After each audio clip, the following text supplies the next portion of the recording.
Hi viewers, நிறைய பேருக்கு இருக்க ஒரு சந்தேகத்தை பற்றி தாங்க இன்றைக்கி நம்ம வீடியோவாக பார்க்க போகிறோம். அதுதான் சோயா ஜங்க்ஸ்னு சொல்கிற மீல் மேக்கர் சாப்பிட்றது நல்லதா கெட்டதா, இதை பற்றி தான் இன்றைக்கி நம்ம பார்க்க போகிறோம். ஒரு சிலர் இதை நல்லது, இதில் அதிக அளவு புரதம் இருக்குது, இதை சாப்பிட்றதுனால உடலில் பல வியாதிகள் குணமாகுதுன்னு சொல்கிறாங்க. இன்னும் சிலர் இதை சாப்பிடவே கூடாது, அப்படி சாப்பிட்டா பிரஸ்ட் கேன்சர் வரும், ஹார்மோன் ப்ராப்ளம்ஸ்லாம் வரும்னு சொல்கிறாங்க. இப்போது இதில் எது உண்மை? மீல் மேக்கர் பற்றின முழு விளக்கம் தான் இந்த வீடியோவில் நம்ம பார்க்க போகிறோம். வீடியோவை ஸ்கிப் பண்ணாமல் பாருங்கள், அப்போ தான் ஃபுல் வீடியோவும் யூஸ்ஃபுல்லாக இருக்கும். இந்த மாதிரி யூஸ்ஃபுல்லான டிப்ஸ் எல்லாம் பார்க்க நம்ம சேனலை சப்ஸ்கிரைப் பண்ணி பக்கத்தில் இருக்க பெல் ஐக்கானை கிளிக் பண்ணுங்கள். அப்போ தான் நாங்கள் போகிற வீடியோவில் உங்களுக்கு நோட்டிஃபிகேஷனாக வரும். சோயா பீன்ஸ்ன்றது ஒரு வகை பருப்பு வகையை சார்ந்தது. இந்த சோயா பீன்ஸ்லேருந்து எண்ணெய் பிரிக்கப்பட்டு வர்ற சக்கையை தான் சோயா ஜங்க்ஸ்ன்னு சொல்கிறோம். வெறும் சக்கை தானே, இதில் ஒரு பயனும் இல்லைன்னு நினைக்காதீங்க. 100 கிராம் மீல் மேக்கரில் 52 கிராம் அளவுக்கு புரோட்டீன் இருக்குங்க. மற்ற எல்லா பருப்பு வகையை விட 2 மடங்கு அதிக புரதம் உள்ளது இந்த மீல் மேக்கருங்க. என்னதான் இருந்தாலும் சிக்கன் போல் வருமானு நீங்கள் கேட்குறது எனக்கு புரியுது. சிக்கனை விட இந்த மீல் மேக்கரில் அதிக அளவு சத்துக்கள் இருக்குங்க. அது என்னன்னு இப்போ பார்க்கலாம். 100 கிராம் அளவுக்கு சோயா ஜங்க்ஸும் 100 கிராம் அளவுக்கு சிக்கன் ரெண்டையும் இப்போ ஒப்பிட்டு பார்க்கலாங்க. புரோட்டீன் சோயாவில் 52 கிராமும் சிக்கனில் 27 கிராமும் இருக்குதுங்க. ஃபைபர் 13 கிராமும் சிக்கனில் 0 கிராமும் இருக்குதுங்க. கால்சியம் சோயாவில் 350 மில்லிகிராமும் சிக்கனில் 15 மில்லிகிராமும் இருக்குதுங்க. அயன் சோயாவில் 20 மில்லிகிராமும் சிக்கனில் 1.3 மில்லிகிராமும். கலோரிஸ் சோயாவில் 345 சிக்கனில் 240 இருக்குதுங்க. கார்போஹைட்ரேட் சோயாவில் 33 கிராமும் சிக்கனில் 0 கிராமும் இருக்குது. அதே போல் ஃபேட்டு சோயாவில் கிடையாது. அப்படி இருந்தாலும் 0.5 கிராமும் சிக்கனில் 14 கிராமும் இருக்குதுங்க. இதிலே தெரிஞ்சிருக்கும் சிக்கனை விட சோயாவில் அதிக அளவு சத்துக்கள் இருக்குதுன்னு.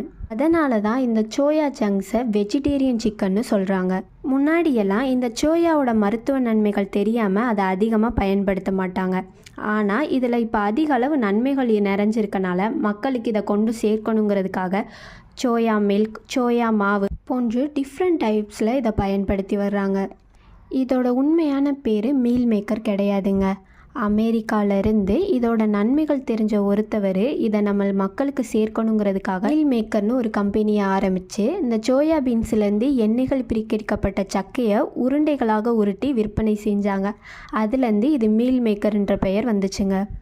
இதோட ஆரோக்கிய நன்மைகள் பார்க்குறதுக்கு முன்னாடி இதை வாரத்துக்கு 2 தடவை மட்டும்தாங்க எடுத்துக்கணும், அதிக அளவு எடுத்துக்கக்கூடாது. ஏன்னு பார்த்தீங்கன்னா இதில் அதிக அளவு புரோட்டீன் இருக்குது. இதை சரியான அளவு எடுத்துக்கும் போது உடலுக்கு நன்மை பயக்குதுங்க. அதுவே அளவுக்கு அதிகமாக எடுத்துக்கும் போது தீங்கு விளைவிக்கும். இப்போது இதோட ஆரோக்கிய நன்மைகள்லாம் என்னென்னு பார்க்கலாங்க. இதய ஆரோக்கியத்திற்கு நல்லதுங்க. 2015 ஒரு ஆய்வு நடத்தியிருக்காங்க. இதில் என்ன சொல்லியிருக்காங்கன்னா, சோயாவில் உள்ள நார்ச்சத்து, புரதம், ஒமேகா 3 கொழுப்பு அமிலங்கள்லாம் உடலில் உள்ள கெட்ட கொலஸ்ட்ரால் அளவை குறைச்சி நல்ல கொலஸ்ட்ரால் அளவை அதிகரிக்குதுங்க. இதனால் இதய ஆரோக்கியத்திற்கு முக்கியமான பொருளில் இந்த சோயா ஜங்க்ஸ் ரொம்பவே முக்கியங்க. இதயம் சம்மந்தப்பட்ட பிரச்சனைகளை தடுத்து இதய ஆரோக்கியமாக வச்சுக்க இந்த சோயா ஜங்க்ஸ் உதவுதுங்க. புற்றுநோயை தடுக்க பயன்படுதுங்க. இப்போல்லாம் எங்கே பார்த்தாலும் புற்றுநோய் தான். ஆனால் இந்த சோயா ஜங்க்ஸ் புற்றுநோயை தடுக்குன்னு சொன்னால் நம்ப முடியலை, நம்பிதாங்க ஆகணும். இந்த சோயா ஜங்க்ஸ் சாப்பிட்றனால புற்றுநோயை தடுக்க முடியுங்க.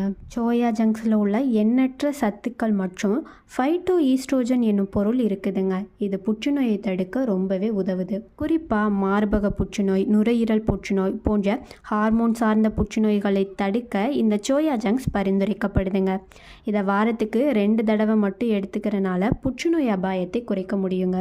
இரத்த சர்க்கரையை கட்டுக்குள் வைக்க உதவுது. சோயா ஜங்க்ஸில் ஐசோஃப்ளவனாய்டுகள் என்னும் பொருள் இருக்குது. இது இன்சுலின் சுரப்பை முறைப்படுத்தும் தன்மை கொண்டதுங்க.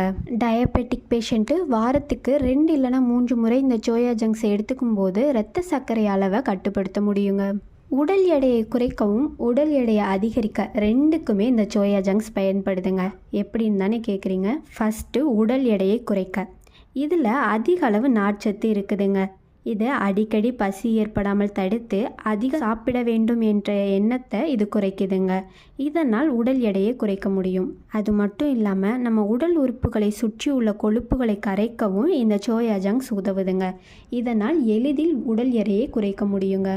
இப்போது இந்த உடல் எடையை எப்படி அதிகரிக்கலான்னு பார்த்தீங்கன்னா, வெறும் சோயா ஜங்க்ஸை மட்டும் சாப்பிடும்போது நம்மளுக்கு உடல் எடை குறையுங்க. உடல் எடையை அதிகரிக்கும்னு நினைக்கும் போது இந்த சோயா ஜங்க்ஸை விட உடல் எடையை அதிகரிக்கக்கூடிய சத்துக்கள்லாம் சேர்த்து சாப்பிடும்போது நம்மளுக்கு உடல் எடை அதிகரிக்குங்க.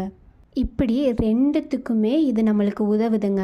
ஆனால் இதை எப்படி நம்ம யூஸ் பண்ணுறதுலேருந்து தான் இருக்குது. வாரத்துக்கு 2 தடவை எடுக்கும்போது அதோட நன்மைகள் நம்மளுக்கு முழுமையாக கிடைக்குங்க. எலும்புகளை பலப்படுத்துது. சோயா ஜங்க்ஸ் எலும்புகளின் ஆரோக்கியத்தை மேம்படுத்துதுங்க. சோயா ஜங்க்ஸில் கால்சியம் இருக்கிறனால இது எலும்புகளை பலப்படுத்துறதுல பெரும் பங்கு வகிக்குது. எலும்பு முறிவு, எலும்பு தேய்மானம் இதெல்லாம் ஏற்படாமல் தடுக்க இந்த மீல் மேக்கர் உதவுதுங்க. ஜீரண சக்தியை மேம்படுத்துது. சோயா ஜங்க்ஸில் இருக்கும் பல்வேறு வகையான கரையும் மற்றும் கரையா நார்ச்சத்துக்கள் உடலில் உண்டாகும் பல்வேறு வகையான ஜீரண பிரச்சனைகளை சரி செய்ய உதவுது. இந்த நார்ச்சத்துக்கள் ஜீரண ஆற்றலை மேம்படுத்தி உடலில் உள்ள கழிவுகளை வெளியேற்ற உதவுது. இதனால் மலச்சிக்கல், வயிறு உப்பசம் போன்ற பிரச்சனைகளை தவிர்க்கவும் இந்த சோயா ஜங்க்ஸ் பயன்படுதுங்க. மாதவிடாய் சிக்கல்களை தவிர்க்க உதவுதுங்க. பெண்களுக்கு மாதவிடாய் காலத்தில் ஏற்படும் அடிவயிற்று வலி, பிறப்புறுப்பு வறட்சி, மனநிலை மாற்றம், தூக்கமின்மை இதெல்லாம் ஏற்படும் போது சோயா ஜங்க் சாப்பிட்றது ரொம்பவே நல்லதுங்க.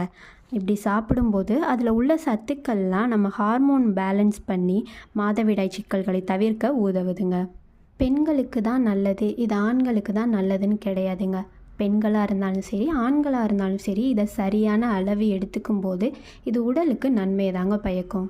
குறிப்பாக நான் சொன்ன மாதிரி வாரத்துக்கு 2 இல்லைனா 3 தடவை மட்டும் எடுத்துக்கோங்க, அதிகமாக எடுத்துக்காதீங்க. இந்த வீடியோ கண்டிப்பாக உங்களுக்கு யூஸ்ஃபுல்லாக இருந்திருக்கும் நம்புகிறேன். இந்த வீடியோ பிடிச்சா லைக் பண்ணுங்கள். நெக்ஸ்ட் என்ன வீடியோ போடலான்னு கமெண்ட்டில் சொல்லுங்கள். மேலும் பயனுள்ள வீடியோலாம் அப்லோட் பண்ணுறோம்.